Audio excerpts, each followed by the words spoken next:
Sabi ng makapangyarihang Diyos, sa kanilang pananalig sa Diyos, ang hinahanap ng mga tao ay makakuha ng mga pagpapala para sa hinaharap. Ito ang kanilang mithiin sa kanilang pananampalataya. Lahat ng tao ay may ganitong hangarin at inaasam. Subalit ang katiwalian sa kanilang kalikasan ay dapat malutas sa pamamagitan ng mga pagsubok at pagpipino. Sa alinmang mga aspeto na hindi ka nadalisay at nagpakita ka ng katiwalian, ito ang mga aspeto kung saan dapat kang mapino. Ito ang pagsasaayos ng Diyos. Lumilikha ang Diyos ng isang kapaligiran para sa iyo. Pinipilit kang maging pino roon, nang sa gayon ay malaman mo ang iyong sariling katiwalian. Sa huli, umaabot ka sa punto kung saan mas gugustuhin mong mamatay para maisuko ang iyong mga pakana at mga ninanasa at magpasakop sa kataas-taasang kapangyarihan at pagsasaayos ng Diyos. Sa makatuwid, kung ang mga tao ay walang ilang taon ng pagpipino at kung hindi sila nagtitiis ng itinakdang dami ng pagdurusa, hindi nila maaalis sa sarili nila ang pagpipigil ng katiwalian ng laman sa kanilang mga saloobin at sa kanilang mga puso. Sa alinmang aspeto, ang mga tao ay napipigilan pa rin ng kanilang satanikong kalikasan. At sa alinmang aspeto na mayroon pa rin silang sarili nilang mga ninanasa at hinihingi, ito ang mga aspeto kung saan dapat silang magdusa. Sa pagdurusa lamang natututunan ang mga aral. Ibig sabihin ay nakakamit ang katotohanan at nauunawaan ang mga layunin ng Diyos. Sa katunayan, maraming katotohanan ang nauunawaan sa pagdanas ng masasakit na pagsubok. Walang nakakaunawa sa mga layunin ng Diyos. Walang nakakakilala sa pagkamakapangyarihan at sa karunungan ng Diyos. O walang nagpapahalaga sa matuwid na disposisyon ng Diyos kapag nasa isang maginhawa at magaan na kapaligiran o kapag ang mga kaganapan ay kaaya-aya. Magiging imposible iyan. Sa tuwing binabasa ko ang siping ito ng mga salita ng Diyos, ipinapaalala nito sa akin ang karanasan ko mismo sa pagkakasakit. Kung hindi pa ako ibinunyag ng karamdaman ko, hindi ko pa kailanman makikita ang mali kong pananaw tungkol sa pananampalataya sa Diyos para lamang magkamit ng mga pagpapala. At hindi ko sana mabibitiwan ang nararamdaman kong pagkabalisa at pag-aalala tungkol sa aking mga inaasam sa hinaharap at hantungan. Salamat sa Diyos sa paglalatag ng mga pangyayari na naging dahilan para maranasan ko ang sakit na ito at magkamit ng mga hindi inaasahang gantimpala. Mula noong bata pa ako, sakitin na ako. Noong 21 taong gulang ako, nagka-bronchitis ako at sinisinat ako sa loob ng 3 buwan. Nagpunta ako sa maraming ospital, malaki at maliit, pero walang nakapagpagaling nito. Gayon din, ang likidong gamot na iniinom ko ay nagdulot ng malubhang pinsala sa aking tiyan at sa mga ugat ko. At ang nagawa ko lang ay umuwi para magpalakas. Noong makauwi ako, hindi ako makakain at lumala ng lumala ang kalusugan ko. Pakiramdam ko ay naghihintay na lamang akong mamatay. Nang makita ng nanay ko kung gaano kasakit ang nararanasan ko, ipinangaral niya sa akin ang ebanghelyo ng makapangyarihang Diyos sa mga huling araw. Mula sa mga salita ng Diyos, naunawaan ko ang katunayan na nilikha ng Diyos ang sangkatauhan, ang pinagmula ng katiwalian ng sangkatauhan, kung bakit napakasakit ng buhay ng mga tao, kung paano sila makakawala sa pasakit na ito, kung ano ang dapat gawin ng isang tao upang magkaroon ng makabuluhang buhay at iba pa. Noong panahong iyon, walang ibang nagpapasaya sa akin kundi ang pagbabasa ng mga salita ng Diyos araw-araw. Para bang nakakalimutan ko ang sakit ko dahil dito. Kalaunan, bahagyang bumuti ang kalusugan ko at nagsimula akong magkaroon ng buhay iglesia. Pagkalipas ng kalahating taon, gumaling na ako. Dahil natamasa ko ang biyaya ng Diyos, pinagpasyahan ko sa puso ko na ialay ang buong buhay ko at gugulin ang aking sarili para sa Kanya upang suklian ang Kanyang pagmamahal. Pagkatapos niyon, maagap kong inilaan ang sarili ko sa aking tungkulin. Maulan man umahangin, malamig o mainit, o O kung nahaharap man kami sa banta ng pag-aresto at pang-uusig ng Partido Komunista, ipinagpatuloy ko ang pagganap ng aking tungkulin sa hirap at ginhawa. Ganoon lang ay mabilis na lumipas ang 9 na taon at lalong tumitindi ang pang-uusig ng Partido Komunista. Mapalad ako na makatakas mula sa China at makarating sa isang malaya at demokratikong bansa kung saan ay nagpatuloy ako sa pananampalataya sa Diyos. Sa mga taong iyon, ipinagpatuloy ko ang pagganap sa aking tungkulin. Sa loob ng ilang panahon, nasa lugar ako na iba ang oras kumpara sa mga baguhan na dinidiligan ko at kinailangan kong magpuyat gabi-gabi upang gampanan ang aking tungkulin. Bagaman napapagod ako paminsan-minsan, kapag naiisip ko ang dakilang hantungan na inihanda ng Diyos para sa atin, nadarama kong sulit ang pagtitiis ng gaano man karaming pagdurusa. Noong 2021, madalas naninikip ang dibdib ko at kumakabog ang puso ko. At madalas ding pabago-bago ang tibok ng puso ko. Bukod pa rito, pagod na pagod ang buong katawan ko at madalas akong inaantok. Noong una, hindi ko ito pinansin dahil inisip ko na gagaling ako kung magpapahinga lang ako ng kaunti. Bukod pa rito, kakatanggap pa lang ng mga baguhan sa makapangyarihang Diyos at wala pa silang matatatag na pundasyon. Kung hindi ko sila didiligan kaagad, magdurusa ng kawalan ang kanilang buhay. Gayunpaman, lumipas ang ilang buwan at lumala ang aking mga sintomas. Kung minsan, bigla akong nakararamdam ng matinding pananakit sa puso ko. Medyo nag-alala ako dahil natatakot ako na mayroon akong isang uri ng malubhang sakit.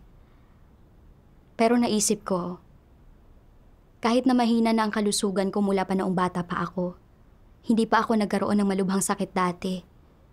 Marahil, ito ay mga normal na tugon ng katawan sa pagpupuyat sa panahong ito. Malamang na hindi ito malubha. Gayun din, sa loob ng mga taong ito, ay tinalikuran ko ang lahat at ginugol ko ang aking sarili para sa Diyos. Kaya dapat, protektahan niya ako at huwag akong hayaang magkaroon ng matinding karamdaman. Noong isang gabi ng Pebrero 2022, ginagamit ko ang computer ko at ginagawa ang aking tungkulin gaya ng dati. Nang makaramdam ako ng bahagyang pananakit sa puso ko na parang sinasaksak. Nung una, gusto kong tiisin iyon at hintayin mawala. Pero lumala iyon ng lumala na para bang pinupulikat. Nagsimula akong kapusin ng hininga at kalaunan, hindi ko na kinayang manatiling nakatayo at bumagsak ako sa sahig. Habang nangyayari ito, sobra akong natakot at hindi ko na napigilan ang pagpatak ng mga luha ko. Nakita ako ng isang sister sa bahay at binuhat niya ako patungo sa kama at kalaunan, nakatulog ako. Nang magising ako, pasado 9:00 na ng gabi at tumitig ako sa kisame. Inaalala ang nangyari at naisip ko, hinimatay ba ako dahil sa pananakit ng puso? May sakit ba talaga ako sa puso? Nakamamatay ang mga sakit sa puso. Mamamatay na ba ako? Tinalikuran ko ang lahat at ginampanan ang aking tungkulin. Kaya bakit hindi ako pinrotektahan ng Diyos? Hindi ko maunawaan kung ano ang layunin ng Diyos sa pagkakaroon ko ng ganitong sakit. Kailangan kong patahimikin ang aking isip at basahin ang mga salita ng Diyos. Kaya inilabas ko ang aking telepono at nakita ko ang mga salitang ito ng Diyos. Habang sumasailalim sa mga pagsubok, normal sa mga tao ang manghina o maging negatibo ang kalooban o hindi malinawan ang layunin ng Diyos o ang landas ng kanilang pagsasagawa. Ngunit ano't anuman, kailangan mong magkaroon ng pananampalataya sa gawain ng Diyos at huwag itanggi ang Diyos gaya ni Job. Bagamat mahina si Job at isinumpa ang araw ng kanyang sariling pagsilang, hindi niya itinanggi na lahat ng bagay sa buhay ng tao ay ipinagkaloob ni Jehovah at na si Jehovah rin ang siyang babawi sa lahat ng ito. Anumang mga pagsubok ang pinagdaanan niya, pinanatili niya ang pananampalatayang ito. Sa iyong karanasan, Anumang pagpipino ang pinagdaraanan mo sa pamamagitan ng mga salita ng Diyos, ang hinihingi ng Diyos sa sangkatauhan, sa madaling salita, ay ang kanilang pananampalataya at mapagmahal sa Diyos na puso. Ang kanyang ginagawang perpekto sa pamamagitan ng paggawa sa ganitong paraan ay ang pananampalataya, pagmamahal, at mga hangarin ng mga tao. Ginagawa ng Diyos ang gawain ng pagpeperpekto sa mga tao at hindi nila ito nakikita, hindi ito nadarama. Sa gayong mga sitwasyon, kinakailangan ang iyong pananampalataya. Kinakailangan ang pananampalataya ng mga tao kapag may isang bagay na hindi nakikita ng mata lamang. At kinakailangan ang iyong pananampalataya kapag hindi mo mapakawalan ang iyong sariling mga kurukuro. Kapag hindi malinaw sa iyo ang gawain ng Diyos, ang kinakailangan mong gawin ay manampalataya at manindigan at panghawakan ng mahigpit ang iyong patotoo. Nang umabot si Job sa puntong ito, nagpakita sa kanya ang Diyos at nangusap sa kanya.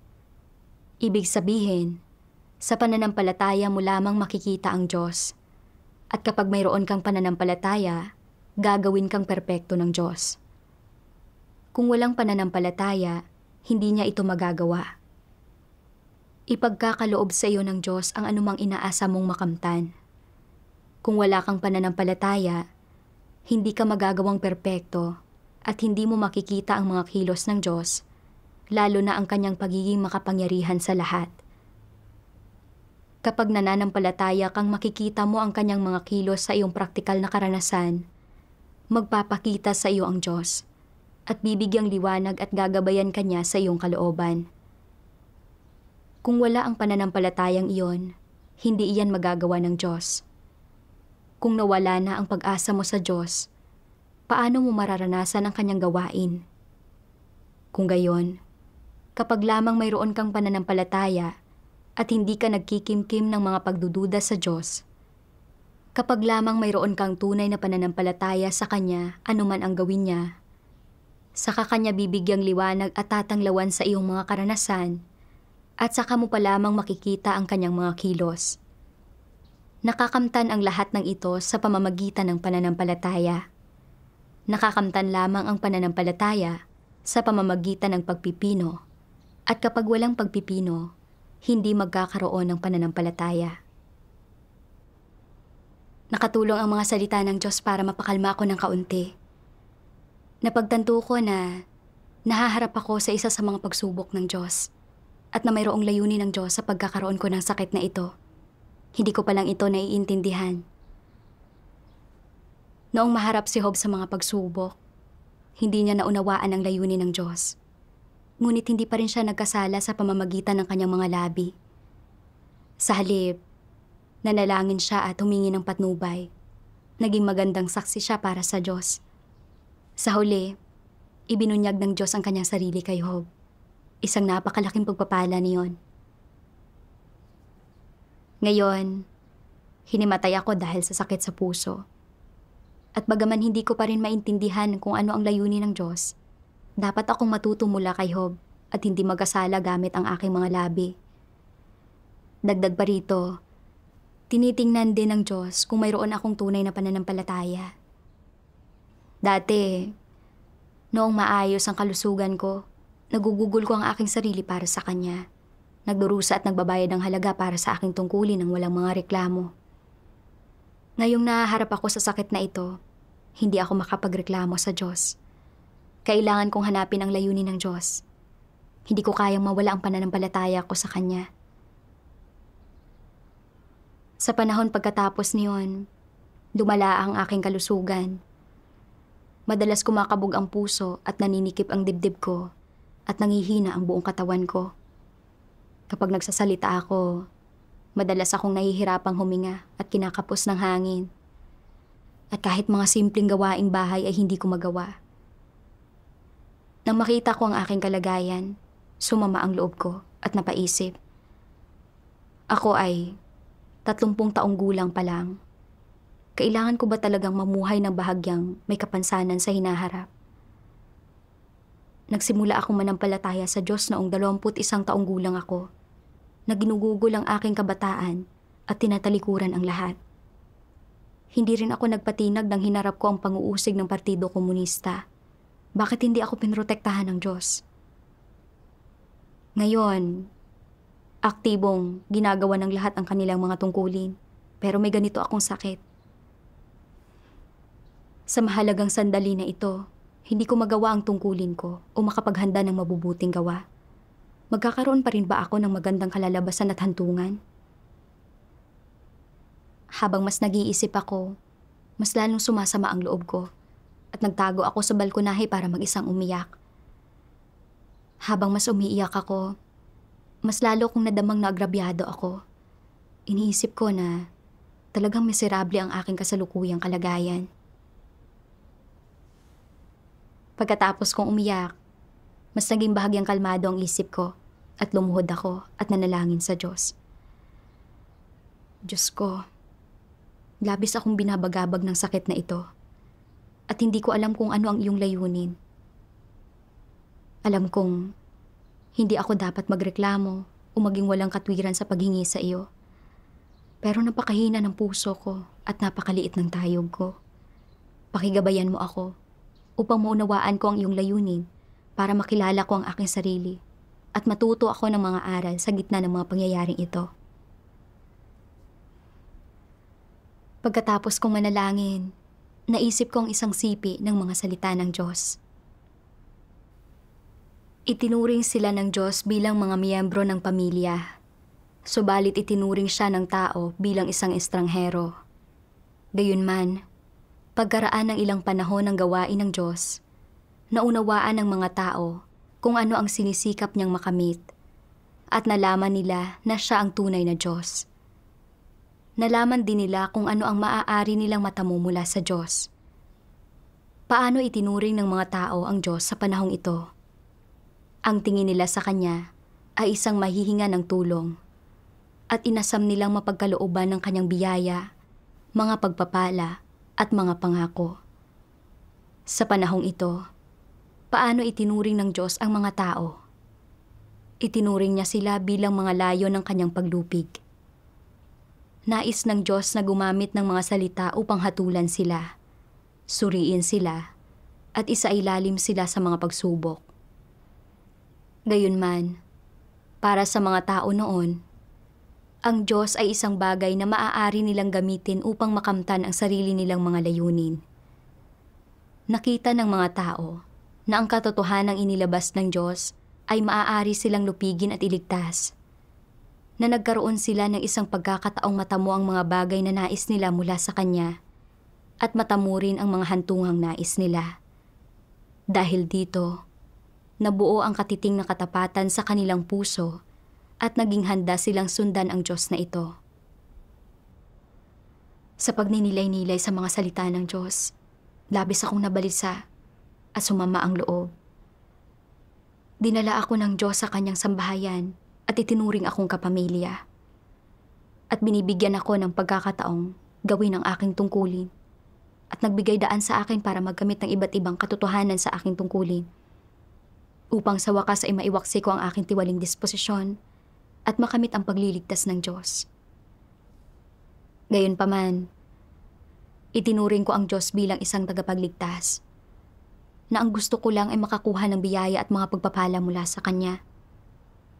Nang maharap sa sakit na ito, kinuwenta ko kung gaano karami ang tinalikuran ko para sa Diyos.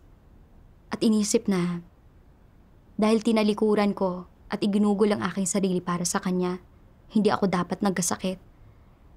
At dapat ay biniyayaan ako ng Diyos ng mabuting kalusugan. Nang hindi ko nakuha ang gusto ko, pinanghinaan ako ng loob at nadismaya. Hindi ko pala tinalikuran ang lahat at hindi ko ginugol ang aking sarili para sa Diyos, alang-alang sa pagsukli ng Kanyang pagmamahal. Bagkus, nakipagtransaksyon ako sa Kanya. Tumatalikod ako at gumugugol upang makakuha ng biyaya at mga pagpapala. Nang makita kong marami pa rin akong kasuklam-suklam na motibo sa aking pananampalataya sa Diyos, labis akong nalungkot. At naisip ko na hindi ako karapat-dapat sa pagliligtas ng Diyos.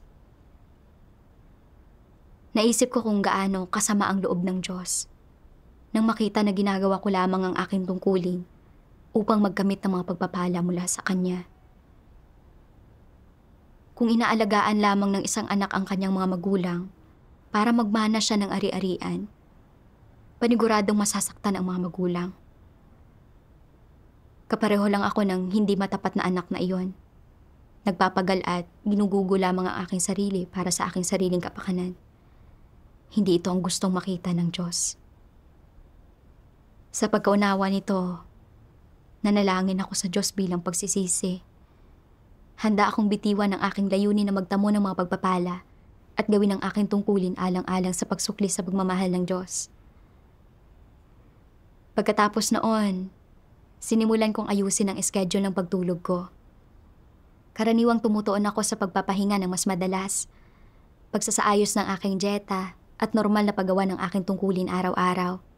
Sa aking pagkagulat, pagkaraan ng 1 linggo, unti-unting bumuti ang aking kalusugan.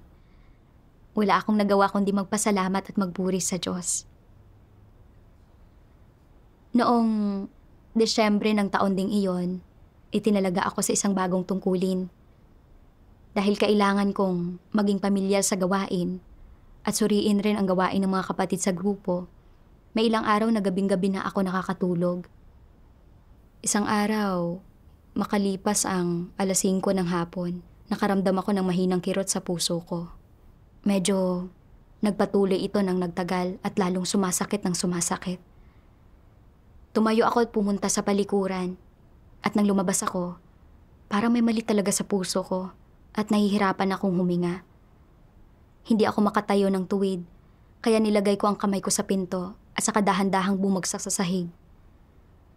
Halos kalahating oras akong nakahiga sa sahig. Hindi maganda ang pakiramdam ng puso ko at walang tigil na nanginginig ang buong katawan ko. Natakot ang isa sa mga kapatid nang makita akong nakahiga roon at tinulungan niya akong humiga sa aking kama. Kalaunan, pagkatapos ng 10:00 ng gabi, gusto kong umupo at kunin ang laptop desk sa kama. Ngunit wala akong anumang lakas. Sa oras na iyon, puno ng dalamhati ang aking puso at naisip ko, kung palaging mahina sa hinaharap ang kalusugan ko, ano ang gagawin ko? Kinabukasan, pumunta ako sa ospital kasama ang isang kapatid na babae upang magpatingin. Ngunit ipinakita ng mga resulta na normal naman ang lahat. Hindi ko alam kung dapat ba akong matuwa o mabalisa dahil doon. Mabuti na wala akong sakit, pero may mali talaga sa akin at kung hindi matukoy ang sakit, walang paraan upang magamot ito. Nang maglaon, habang isinasaalang-alang ang aking kalagayan sa kalusugan, binawasan ng supervisor ang aking trabaho. Nang makita kong paulit-ulit na binabawasan ang aking mga tungkulin, hindi ko maiwasang mag-alala at naisip ko, unti-unting nawawala ang tungkulin ko. Kaya, hindi ba nangangahulugan na magkakaroon ako ng mas kaunting pagkakataon para maghanda ng mabubuting gawa? Paano ako maghahanda ng mabubuting gawa at makamit ang kaligtasan sa hinaharap? Nang maisip ko ito, bahagya akong naging negatibo. Pagkatapos niyon, mas lumubha ang kalusugan ko. At kinailangan ko pang idikit ang kamay ko sa dingding habang naglalakad ako mula sa kwarto ko papuntang banyo. Karaniwang nakakaupo lang ako sa kama at kapag hindi ko na kayang manatiling nakatayo, sasandal na lang ako sa dingding o hihilig sa mesa. Naisip ko sa sarili ko, dati, basta magpahinga ako saglit, gagaling ako. Bakit palala na ito ng palala ngayon? Abala ang lahat at ginagawa ang kanilang mga tungkulin. Kung hindi ko magagawa ang aking tungkulin dahil sa aking karamdaman, hindi ko ba maiwawala ang pagkakataon kong makamit ang kaligtasan? Pagkatapos nito, hanggat kinakaya ng kalusugan ko, magsusumikap ako sa aking tungkulin. Limitado lang ang mga tungkulin na magagawa ko ngayon. Ngunit, hanggat nananatili ako sa isang tungkulin, baka makita ng Diyos na kaya kong magsumikap at pahintulutan akong gumaling na mas mabilis. Pagkatapos niyon, Nanatiling mahina ang kalusugan ko at padalas na ng padalas ang pananakit ng puso ko. Hindi ko kinakaya ang matakot sa isang bagay at kapag may malakas na ingay, nababalisa ang puso ko. Naisip ko na ginagawa ko ang lahat ng aking makakaya upang gampanan ang aking tungkulin habang may ganito akong sakit. Kaya bakit lumalala ng ganito ang aking kalusugan? Bakit hindi ako pinapagaling ng Diyos? Halos 2 taon na ang sakit na ito. Nagpunta na ako sa ospital pero hindi nila ito matukoy at wala akong magagawa para gamutin ito. Naging mas mahirap para sa akin ang mamuhay mag-isa ngayon at wala akong sapat na lakas para gawin ang aking tungkulin. Matatanggal na ba ako? Pahina na ako ng pahina sa loob, kaya nanalangin ako sa Diyos at humingi ng patnubay. Isang araw, nabasa ko ang isang sipi ng mga salita ng Diyos na ito. Kapag nagkakasakit ang mga normal na tao, palagi silang nagdurusa at nalulungkot at may limitasyon ang kaya nilang tiisin. Subalit may isang bagay na dapat tandaan. Kung palagi na lang iniisip ng mga tao na umasa sa kanilang sariling lakas kapag may sakit sila para mawala ang kanilang sakit at maalpasan nila ito, ano ang magiging resulta sa huli? Bukod sa kanilang pagkakasakit, hindi ba't mas lalo pa silang magdurusa at malulungkot? Kaya, habang mas nababalot ng sakit ang mga tao, mas dapat nilang hanapin ang katotohanan at mas dapat nilang hanapin ang paraan ng pagsasagawa upang maging ayon sa mga layunin ng Diyos. Habang mas nababalot ng sakit ang mga tao, mas dapat silang lumapit sa Diyos at kilalanin ang kanilang sariling katiwalian at ang mga hinihingi nila sa Diyos na hindi makatwiran. Habang mas nababalot ka ng sakit, mas nasusubok ang iyong tunay na pagpapasakop. Kaya naman, kapag ikaw ay may sakit, ang iyong abilidad na patuloy na magpasakop sa mga pamamatnugot ng Diyos at maghimagsik laban sa iyong mga reklamo at hindi makatwirang mga hinihingi, ay nagpapakita na ikaw ay tunay na naghahangad sa katotohanan at tunay na nagpapasakop sa Diyos, na ikaw ay nagpapatotoo, na ang iyong katapatan at pagpapasakop sa Diyos ay totoo at makapapasa sa pagsubok, at na ang iyong katapatan at pagpapasakop sa Diyos ay hindi lamang mga islogan at doktrina. Ito ang dapat isagawa ng mga tao kapag sila ay nagkakasakit.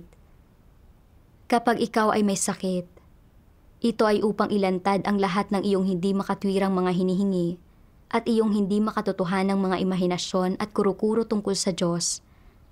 At ito rin ay upang subukin ang iyong pananampalataya sa Diyos at pagpapasakop sa Kanya.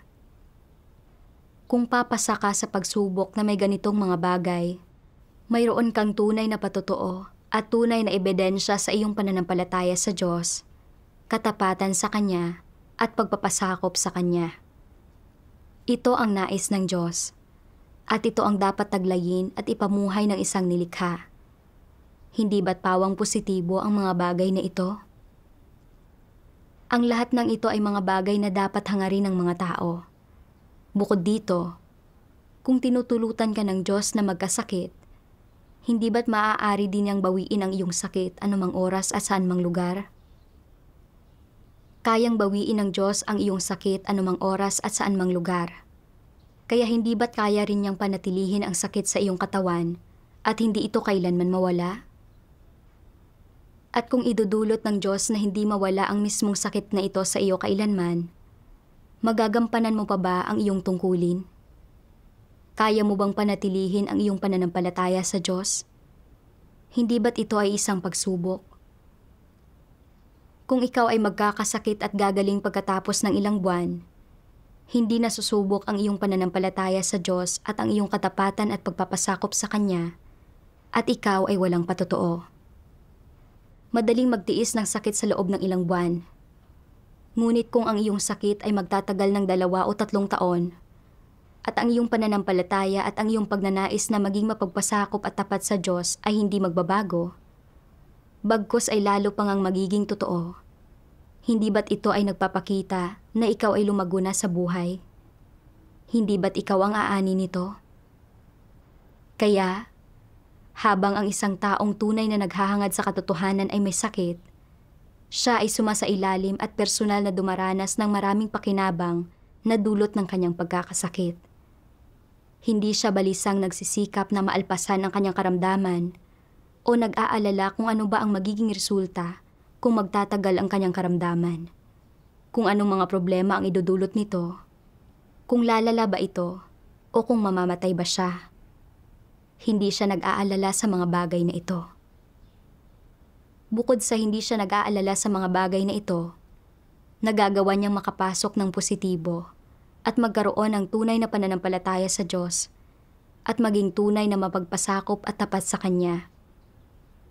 Sa pagsasagawa sa ganitong paraan, siya ay nagkakaroon ng patotoo at ito rin ay lubos na nakakatulong sa kanyang buhay pagpasok at pagbabago ng disposisyon at nagtatatag ng matibay na pundasyon para sa kanyang pagkakamit ng kaligtasan. Napakaganda niyon. Ang mga salita ng Diyos ay parang liwanag sa gitna ng dilim. Inahaliw at binibigyan ako ng landas para makapagsanay. Alam ng Diyos kung ano ang pinakakailangan ko sa sandaling ito. Inilatag niya ang mga pangyayaring ito para tulungan akong hanapin ang katotohanan mula sa mga ito at nauunawaan ang aking tiwaling disposisyon. Kasabay nito, nais ng Diyos na subukin ang aking pananampalataya at ang aking pagpapasakop.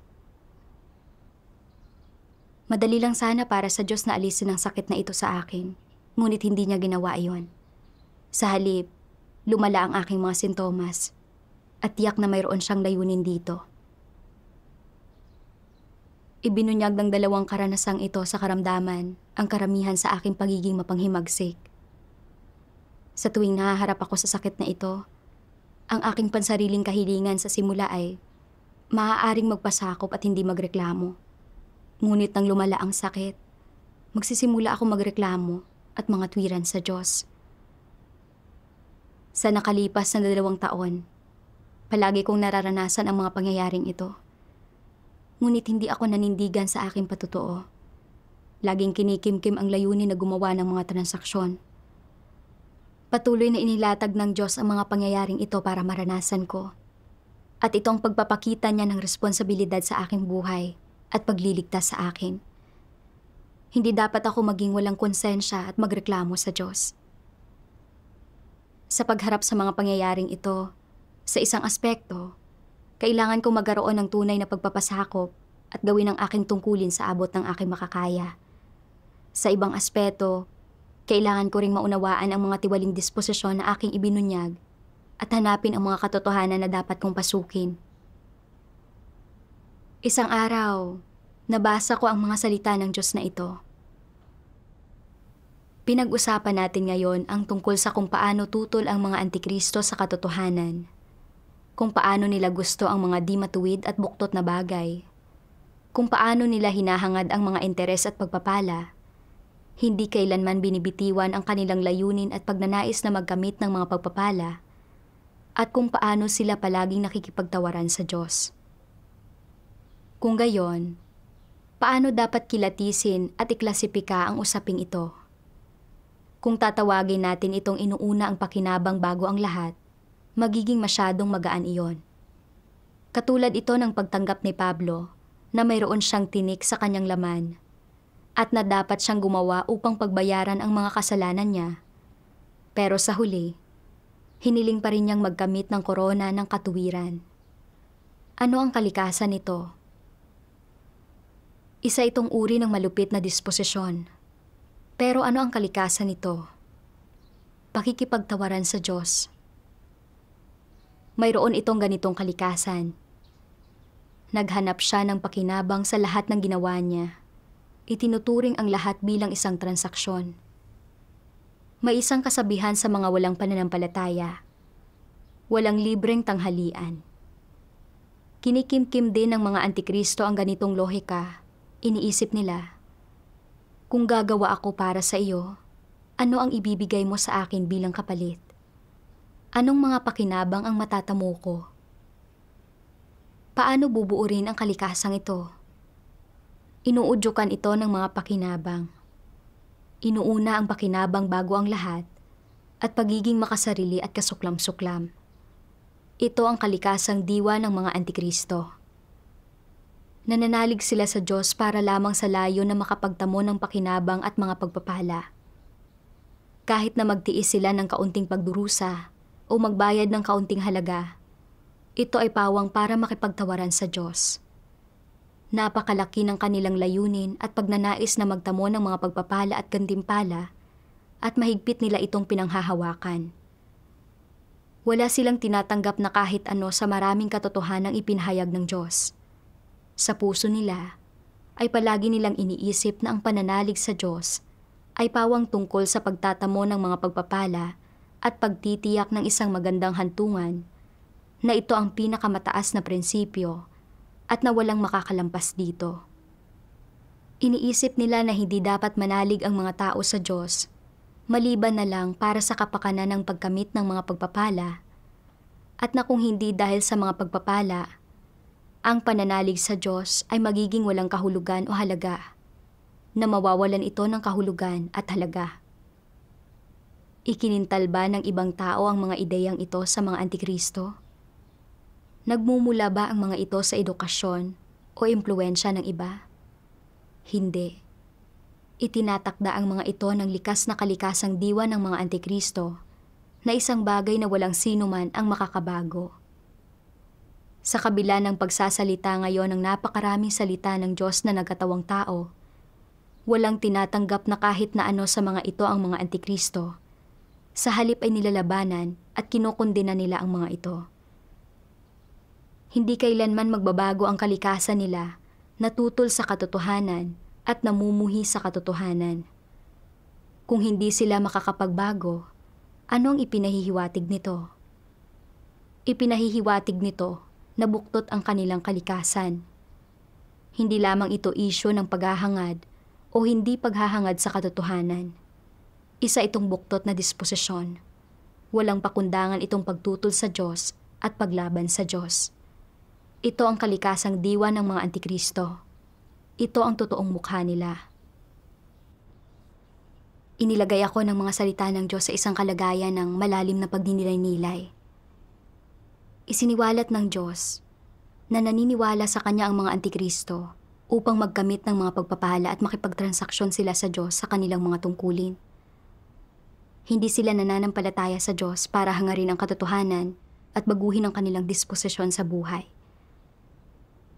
Ang tunay kong tayog ay ibinunyag ng palaging pagharap ko sa sakit na ito sa loob ng mahigit 2 taon. Sa simula, normal kong mararanasan ito. Ngunit sa pangmatagalan, nang lumala ang aking kondisyon, nagsimulang magpakita ang aking mga reklamo at maling pagkaunawa ko. At nagsimula kong gamitin ang aking pagtalikod at paggugol ng aking sarili sa pangangatwiran sa Diyos. Nakakaranas ang lahat ng tao ng sakit at kamatayan. Ang mga bagay na ito ay normal. Ang pagtalikod sa lahat para manampalataya sa Diyos at gawin ang aking tungkulin ay sarili kong desisyon at isang bagay na kusang loob kong ginawa. Ang paggugol ng aking sarili sa aking tungkulin at ang aking karamdaman ay walang kinalaman sa isa't isa. Gayunpaman, ginamit ko ang paggugol ng aking sarili bilang kapital upang gumawa ng hindi makatwirang mga paghingi sa Diyos. Naisip ko na dahil tinalikuran ko ang lahat para sundin ang Diyos at gawin ang aking tungkulin, dapat akong protektahan ng Diyos. At huwag hayaan na magkaroon ako ng ganitong sakit o magdusa ng labis at bigyan ako ng magandang hantungan sa hinaharap.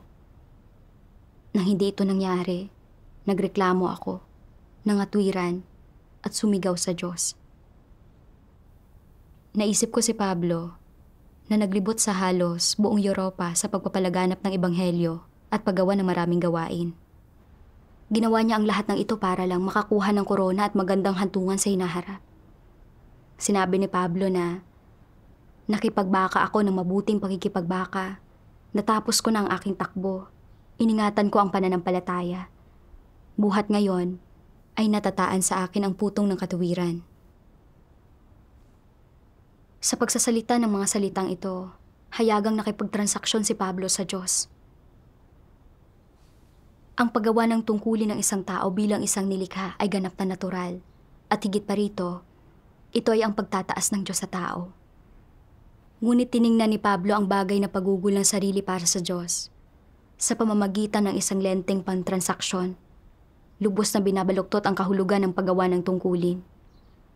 Kung hindi niya matamo ang mga gantimpala ng Diyos, mga ngatwiran at sisigawan niya ang Diyos, na lubos na nagsiwalat sa kanyang masama at buktot na disposisyon. Nakita ko na ang landas na tinahak ko sa aking pananampalataya sa Diyos ay kapareho ng kay Pablo.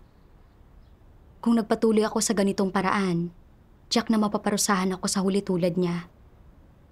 Nang malaman ko ito, bahagyang natakot ako at naisip ko, lumalabas na napakaseryoso ng kalikasan at ng kahihinatnan ng paghahangad ng mga pagpapala sa pananampalataya ng isang tao sa Diyos. Hindi ko maaaring ipagpatuloy ang pagsunod sa maling pananaw na ito tungkol sa paghahangad.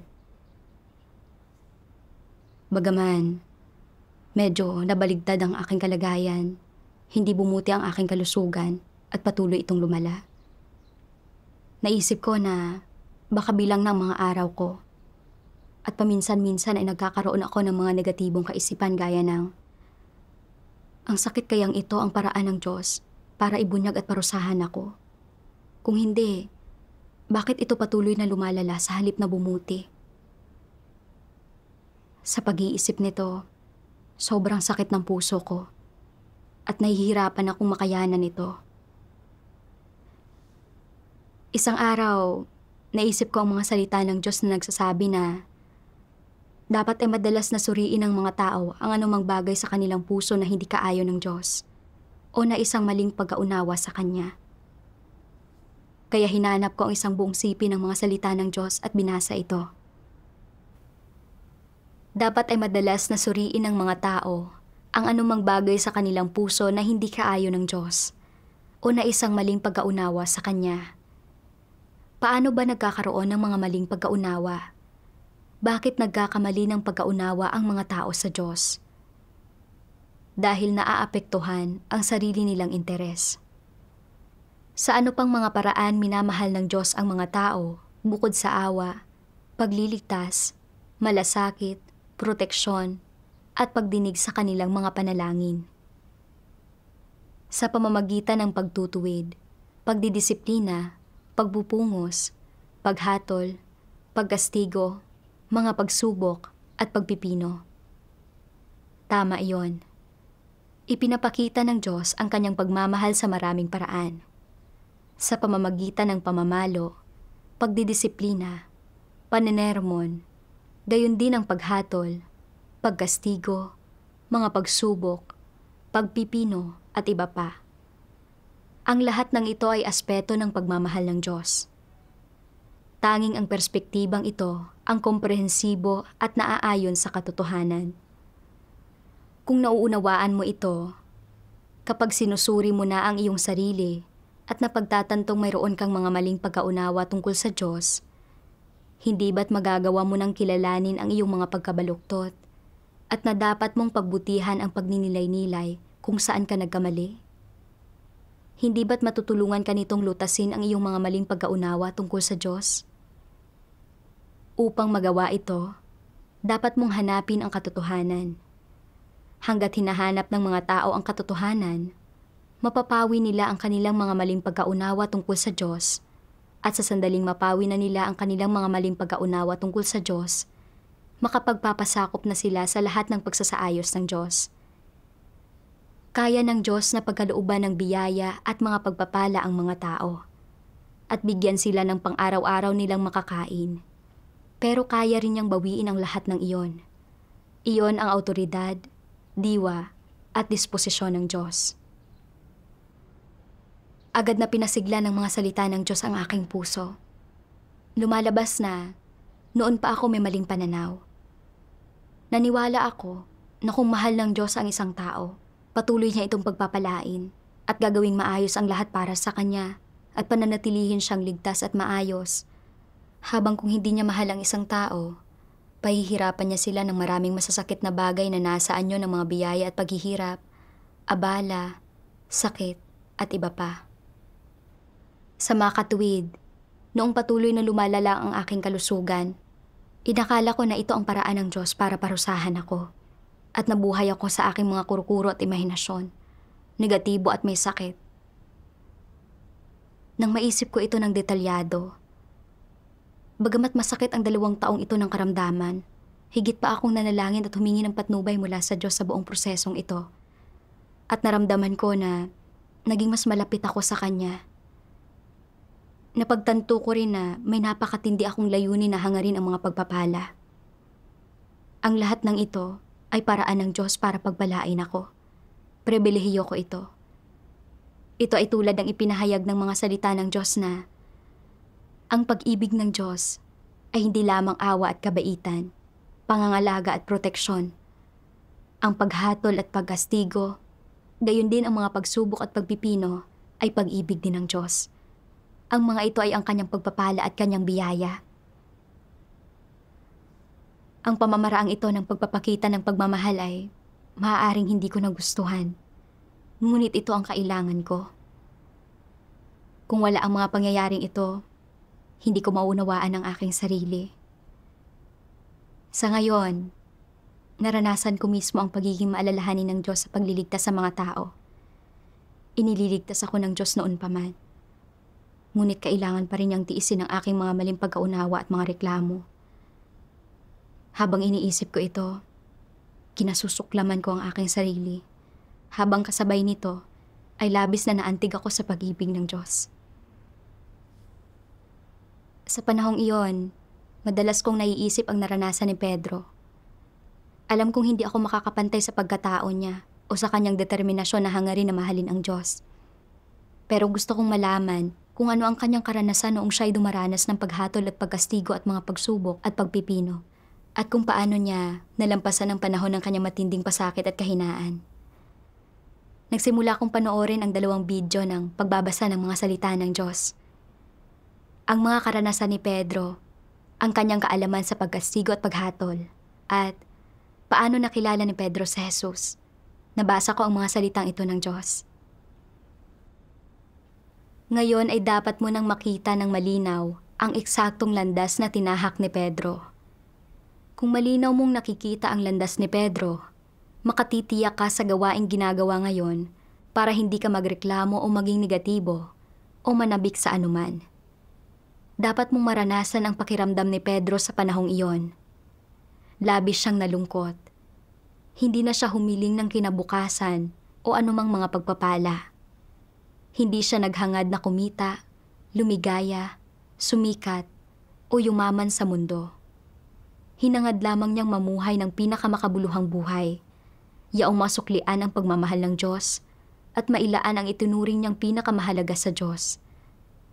Sa gayon ay malulugod siya sa kanyang puso. Madalas siyang manalangin kay Jesus sa mga salitang, Panginoong Hesukristo, minsan kitang minahal, ngunit hindi kita tunay na minahal. Bagamat sinabi kong may pananampalataya ako sa iyo, kailan may hindi kita minahal ng taos-puso.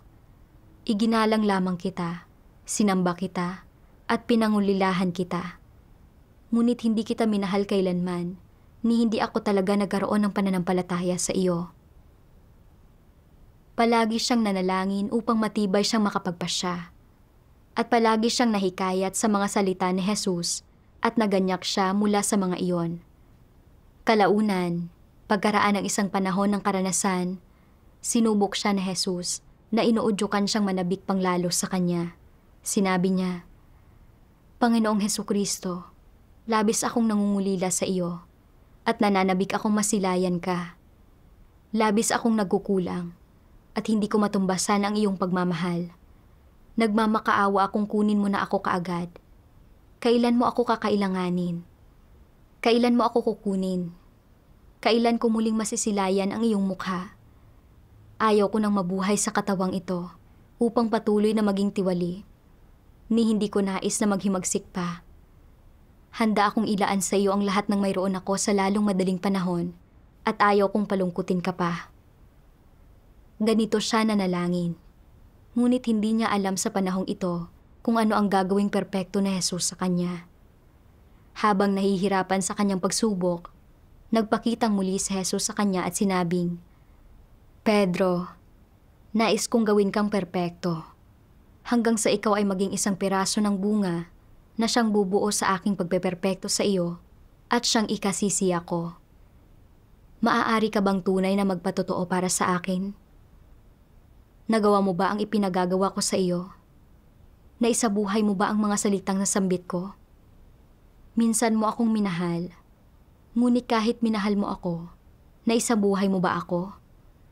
Ano ang nagawa mo para sa akin? Kinikilala mo na hindi ka karapat-dapat sa aking pagmamahal, ngunit ano ang nagawa mo para sa akin? Nakita ni Pedro na wala siyang nagawa para kay Jesus at naalala niya ang dating sumpa na ibibigay niya ang kanyang buhay sa Diyos. Kaya nga, hindi na siya nagreklamo at ang kanyang mga panalangin mula noon ay mas bumuti pa. Nanalangin siya, sinasabing, Panginoong Hesukristo, minsan kitang tinalikuran at minsan mo rin akong tinalikuran. Gumugol tayo ng panahon na magkahiwalay at ng panahon na magkasama.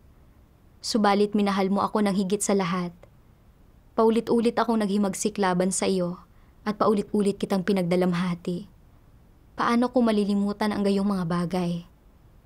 Lagi kong isinasaisip at hindi ko kinalilimutan ang gawaing nagawa mo sa akin at ang naipagkatiwala mo sa akin. Nagawa ko ang lahat ng makakaya ko para sa gawaing nagawa mo sa akin. Alam mo kung ano ang kaya kong gawin at alam mo rin kung anong papel ang kaya kong gampanan. Nais kong magpasailalim sa iyong mga pamamatnugot at ilalaan ko sa iyo ang lahat ng mayroon ako. Ikaw lamang ang nakakaalam kung ano ang kaya kong gawin para sa iyo. Bagamat labis akong nilinlang ni Satanas at naghimagsik ako laban sa iyo, naniniwala ako na hindi mo ako inaalala sa mga paglabag na iyon at na hindi mo ako tinatrato batay sa mga iyon. Nais kong ilaan ang buong buhay ko sa iyo. Wala akong hinihiling, ni wala akong ibang mga inaasam o mga plano. Nais ko lamang kumilos ayon sa iyong mga layunin at sumunod sa iyong kalooban. Iinom ako mula sa iyong mapait na saro at narito ako upang pag-utusan mo. Kailangang maging malinaw sa inyo ang landas na inyong tinatahak. Kailangang maging malinaw sa inyo ang landas na inyong tatahakin sa hinaharap, kung ano ang gagawing perpekto ng Diyos at kung ano ang naipagkatiwala sa inyo. Balang araw, marahil susubukin kayo at pagdating ng panahong iyon, kung nakakuha kayo ng inspirasyon mula sa mga karanasan ni Pedro, ipapakita nito na talagang tumatahak kayo sa landas ni Pedro. Lubos akong naantig sa mga salita ng Diyos, at gayon din ang determinasyon ni Pedro na hangarin na mahalin ang Diyos. Matapos mabasa ang tungkol sa karanasan ni Pedro, napahiya ako at nanliit. Sa gitna ng mga pagsubok, palaging hinanap ni Pedro kung paano niya dapat ibigin ang Diyos ng mas wagas at kinasuklaman ang kanyang sarili noong hindi niya mapalugod ang Diyos. Lagi niyang hinahanap kung paano niya iaalay ang kanyang pinakamahalagang bagay sa Diyos. Gayunpaman, sa panahon ng aking sakit, wala akong ibinunyag kundi ang paghihimagsik at mga maling pagkaunawa. Nag-aalala ako kung ano ang magiging hantungan ko sa hinaharap kapag lumala pa ang sakit ko o natatakot na mamamatay ako. Naisip ko na inilatag ng Diyos ang mga pangyayaring ito upang ibunyag at parusahan ako. Ang isinaalang-alang ko lang ay ang sarili kong kapakanan at wala akong ginawa para matugunan ng Diyos. Napakababa lang ng tayog ko at hindi ko kinaya ang kahit ano pang hirap. Bagamat medyo mahina na ngayon ang aking laman at limitado na ang mga tungkulin na magagawa ko, hindi ako nawawalan ng determinasyon na hangarin ang katotohanan. Ano man ang pangyayari na kinakaharap ko, ako ay isang nilikha. At ang paghahangad ng pagmamahal at pagkakilala sa Diyos, ang layunin na dapat kong hangarin sa buhay na ito. Kung mabubuhay pa ako sa mundong ito, kailangan kong hangarin ang katotohanan at gampanan ng mabuti ang tungkulin na dapat kong gawin. Isang araw, simula pa lang ng umaga ay nanghina na ang katawan ko. Mas dumalas kaysa dati ang pananakit ng puso ko at mas tumatagal na rin ito. Halos buong araw ako nakahiga sa kama. Nang sumapit ang gabi, dumala ito at nahihirapan na akong huminga. Tumawag ng ambulansya ang kapatid na kasama ko sa bahay at nanalangin ako sa Diyos sa aking puso. Diyos ko, hindi ko na yata kayang magpatuloy pa. Natukoy mo na ba noong una pa na hindi ako lalagpas sa ganitong edad? Mamamatay na ba ako? Sa sandaling iyon, malinaw na pumasok sa aking isipan ang isang pangungusap ng mga salita ng Diyos na, hanggat may natitira kang hininga, hindi ka hahayaan ng Diyos na mamatay. Tulad ng isang sinag ng ilaw, pinagliwanag ng mga salita ng Diyos ang aking puso. Mananatili man akong humihinga o hindi, ay nasa kamay ng Diyos. Kung hindi niya ako hahayaang mamatay, hindi ako mamamatay. Naisip ko ang mga karanasan ni Pedro na madalas kong basahin sa panahong ito.